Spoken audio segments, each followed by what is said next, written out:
अभी नहीं खेल रहे हैं।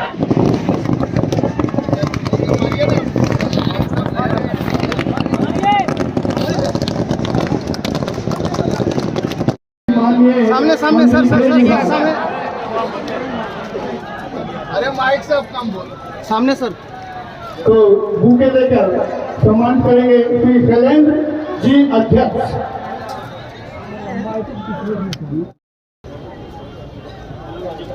का स्वागत कर रहे हैं।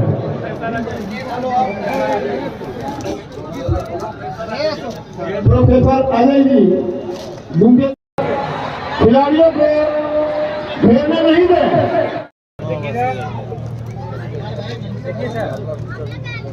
चलिए, वेरी नाइस। जीएम फाउंडेशन हमारे झाझा विधानसभा के विधायक और पूर्व एमएलसी संजय प्रसाद सिंह जी। अगला बोले तभी ना बोले।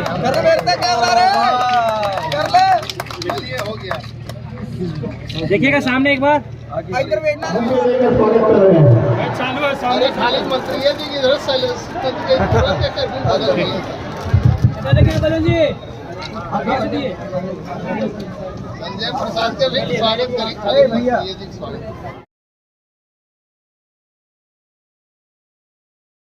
किस रूप में सब देख रहे हैं?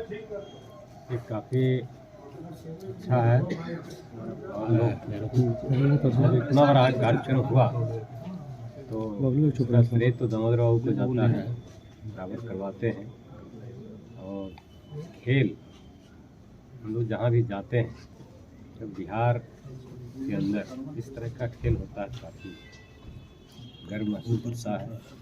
बिहार खेल के क्षेत्र में प्रगति की तरफ है और इसके लिए हम माननीय मुख्यमंत्री आदरणीय श्री नीतीश कुमार जी को का आभार व्यक्त करते हैं कि इस तरह के खेल में इस खेल को यहाँ तक लाए और आने वाले दिनों में भी जो खेल आगे बढ़ रहा है उसमें उनकी बहुत बड़ी भूमिका है और बिहार सरकार खेल के क्षेत्र में काफ़ी प्रगति की है। सर खेल मंत्री हैं आप, खिलाड़ी बिहार के आगे बढ़ना चाहते हैं, खेल में भी अब कैरियर तलाश रहे हैं। इंफ्रास्ट्रक्चर इसकी कमी बिहार में बराबर कही जा रही है। इंफ्रास्ट्रक्चर के लिए क्या किया जा रहा है बिहार में? खेल के बिहार के बारे में कहा जाता था वो अब वो नहीं है और बिहार के अंदर जो माननीय मुख्यमंत्री श्री नीतीश कुमार जी के नेतृत्व में बिहार सरकार ने जो तय किया वो बहुत बड़ा फैसला है। उन्होंने कहा कि हम पूरे सूबे के अंदर हर पंचायत में खेल का मैदान बने, हर पंचायत में खेल क्लब का निर्माण होगा। तो ये बहुत बड़ा चीज़ है और इतना ही नहीं, सिर्फ घोषणा ही नहीं, वो बखूबी अब धरती पर दिख रहा है। बड़े पैमाने पर सभी पंचायतों में जहाँ ज़मीन उपलब्ध हो गया है वहाँ खेल के मैदान बनाए जा रहे हैं और उनका तो अभियान है कि हम किसी भी पंचायत में हम छोड़ेंगे नहीं, सभी पंचायत में खेल का मैदान बनाएंगे। तमाम जिला पदाधिकारी को निर्देश दिया गया है कि आप सरकारी ज़मीन, गैरमजरूआ आम ज़मीन को तलाशिए और उसमें खेल का मैदान बनाइए।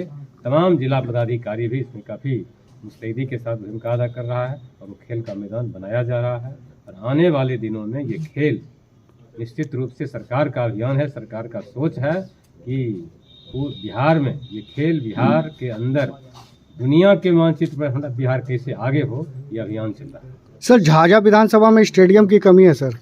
चांदवारी एक मैदान है सर, जर्जर स्थिति में सर, और लगातार वहाँ के युवा अपना प्रदर्शन दिखाते हैं। यहाँ कहीं भी कोई भी विधानसभा की बात ही मत कीजिए, कोई भी प्रखंड ऐसा नहीं बचेगा जहाँ खेल का स्टेडियम नहीं बनेगा। सभी प्रखंडों में खेल के स्टेडियम बनाए जा रहे हैं और पंचायत में तो कह ही दिए कि सभी पंचायत में खेल का मैदान बनाया जा रहा है। इसलिए प्रखंड स्तर पर एक खेल स्टेडियम का निर्माण सरकार की तरफ से होना है, वो सभी जगह बनाए जा रहे हैं। आपके यहाँ भी अगर नहीं बना है तो विश्वास रखिए, भरोसा रखिए कि आपके यहाँ भी हर प्रखंड में खेल का स्टेडियम बनेगा।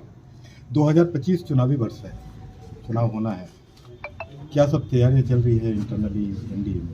देखिए, एनडीए पूरे मुस्तैदी के साथ जनता के बीच में काम कर रहा है और इस दफ़े 225 सीट पर एनडीए का कब्जा होगा, एनडीए जीतेगा, अजय बहुमत से एनडीए सरकार बनाएगा बिहार। बीपीएससी बड़ा मुद्दा बन गया हाल के दिनों में, आपने देखा प्रशांत किशोर अनशन पर हैं 12वें दिन भी अनशन पर हैं। क्या सरकार की सोच है इस पर? ये सरकार चिंतित है। सरकार इस तमाम चीज़ों को, तमाम कमजोरियों को दुरुस्त करने की दिशा में काफ़ी पहल कर रही है। सरकार उसके लिए मसला है। सर तेजस्वी यादव मैया योजना लाए हैं सर, क्या आप लोग इस पे क्या कुछ कहना? ये अब जिनकी बात कह रहे हैं तेजस्वी यादव जी, तो तेजस्वी यादव जिस तरह से बोलते हैं, उनका जो जुमला निकलता है, सबसे पहले तो हम आप लोगों के माध्यम से उनसे कहना चाहेंगे कि बिहार को तेजस्वी यादव ये जवाब दे दें कि 2005 से पहले का जो बिहार था वो 15 साल का बिहार जो जंगल राज के नाम से जाना जाता था और उनके माता पिता का ही सरकार था, माता पिता ही उनके मुख्यमंत्री हुआ करते थे और उनके बिहार में जिस बिहार की कल्पना करते हैं तो उनके माता पिता के बिहार में शिल्पी गौतम का कांड हुआ, जो पूरे दुनिया के लोग देखा, पूरे दुनिया के नज़र में वो कांड बिहार सर्वसार हुआ था। इतना ही नहीं, कहने में अच्छा नहीं लगता है, एक आईएएस की पत्नी के साथ जो हुआ था उनके माता पिता के राज में, वो भी पूरे देश के लोग को जाना था। इसलिए सबसे पहले 2 सवाल का जवाब दे दें तेजस्वी यादव, जंगल राज की बात दूर करें। हम यही इसी 2 सवाल का जवाब उनसे मांगते हैं, तो जवाब दे कि कैसा बिहार चाहते हैं। तेजस्वी तो ये भी सवाल उठा रहे हैं कि भाजपा की जो बिहार में पूर्व मुख्यमंत्री थी रेणु देवी, उनके किसी रिश्तेदार उनके भाई पे जमीन हड़पने का आरोप, देखिए ट्वीट भी किए हैं इस मामले में। अब ये है कि माथा पे चढ़ के अपनी गलती को छिपाने के लिए ये कुछ बोल दे, ये जान लीजिए अगर ऐसा कुछ है तो सरकार जांच होगा और जांच में पकड़े जाएंगे तो उसमें कोई नहीं बख्शे जा रहे। और वो अभी बोल रहे हैं तो वो अपने बारे में नहीं सोचते। गिरवान में झांक के देखे ना, उनके पिताजी रेल मंत्री थे और जमीन के बदले नौकरी क्या क्या कर दिया। और उनके पिताजी दिखना चाहिए कि आज की तारीख में उनके पिताजी को चारा घोटाला में 37 साल की सजा, तो शर्म से डूबना चाहिए। जो इस तरह से सवाल करते हैं, पहले वो अपने गिरवान में झांक के देखें कि उनका परिवार, पूरा परिवार वो उस दलदल में फंसा हुआ है, जेल की राह देख रहे हैं, कब जाएंगे इसकी गारंटी नहीं है। और वो आदमी इस तरह से बोलता है, बेवजह कुछ से कुछ अपना बोल देना, तो इस बोलने से काम नहीं चलेगा। बिहार में नीतीश कुमार जी के नेतृत्व में जो बिहार में गरीब गुरबा के लिए, बिहार की तरक्की के लिए, आम आवाम के हित के लिए जो काम हुआ है, ये आम जनजीवन पर उसका असर है। और यही वजह है माननीय नीतीश कुमार जी ने घोषणा किया है कि इस बार एनडीए 225 सीट पर जीतेगा और एनडीए अजय बहुमत से सरकार बनाएगी। सर, नेतृत्व की बात होती है तो नीतीश कुमार का नाम तो आगे आ ही चुका है कि हाँ नेतृत्व करेंगे एनडीए की बिहार में, लेकिन मुख्यमंत्री कौन बनेंगे इसके नाम पर भाजपा चुप्पी साध देती है। ये तय जान लीजिए कि बिहार में एनडीए आदरणीय श्री नीतीश कुमार जी के नेतृत्व में चुनाव लड़ेगा और हमारा चेहरा भी एनडीए का नीतीश कुमार। सर एक आखिरी मुख्यमंत्री वही बनेंगे।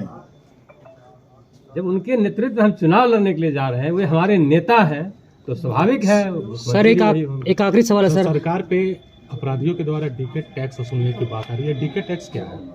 देखिए, ये आरोप तेजस्वी ही नहीं लगाया है। अब हम तो पहले आपको बता दिए कि तेजस्वी जी बोलते हैं तो कैसे बोलते हैं, आश्चर्य होता है।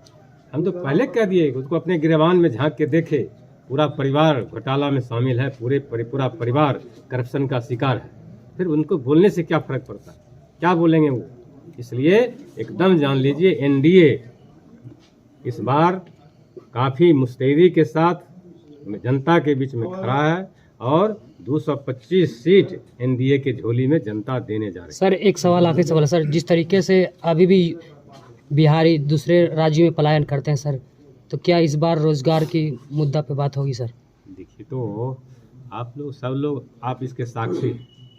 और देहात वहात में कुछ गरीब गुरबा लोग से अगर कोई कुछ कह दे, आप लोग तो बुद्धिजीवी समाज से आते हैं, आप लोग सब कुछ जानते हैं कि नीतीश कुमार जी के नेतृत्व में देख लीजिए शिक्षक क्या 1000 पर बहाल हुआ और बड़े पैमाने पर इस दफ़े भी बिहार सरकार ने 12 लाख लोगों को नौकरी देने का फैसला किया है और बड़े पैमाने पर तेज़ी के साथ ऐसा हो रहा है। इसलिए इस सारा मर्ज की दवा नीतीश कुमार जी के पास है। नीतीश कुमार जी बिहार की तरक्की के लिए, बिहार के नौजवान के लिए, आम आवाम के लिए जुड़ रहे हैं। प्रखंड विकास पदाधिकारी झारिया के हैं रवि जी। सर, आज यहाँ विधि व्यवस्था क्या कुछ देखने को मिला सर? तो मैं प्रखंड विकास पदाधिकारी गिद्धौर के भी प्रभार में हूँ। तो विधि व्यवस्था को लेकर के सभी मजिस्ट्रेट और पुलिस पदाधिकारी प्रतिनियुक्त हैं और हम लोग विधि व्यवस्था को पूरी तरह से नियंत्रण में रखे हैं और काफ़ी अच्छे से लोग मैच का लुत्फ उठा रहे हैं। कैसा लगा सर? अच्छा है। युवाओं में खेल के प्रति एक भावना देखने को मिल रहा है, जिससे हम लोग के खेल भावना का रूप में। सर, झाझा विधानसभा में एक स्टेडियम की ज़रूरत है सर। चलिए उसके लिए फिर हम लोग अलग से। हमारे साथ झाझा विधानसभा के समाज सेवी है, पूर्व चेयरमैन है, पूर्व बैंक प्रबंधक भी है शैलेश जी। सर, आज गिद्धौर आए हैं सर, फुटबॉल मैच का आनंद उठा रहे हैं, कैसा लग रहा है सर?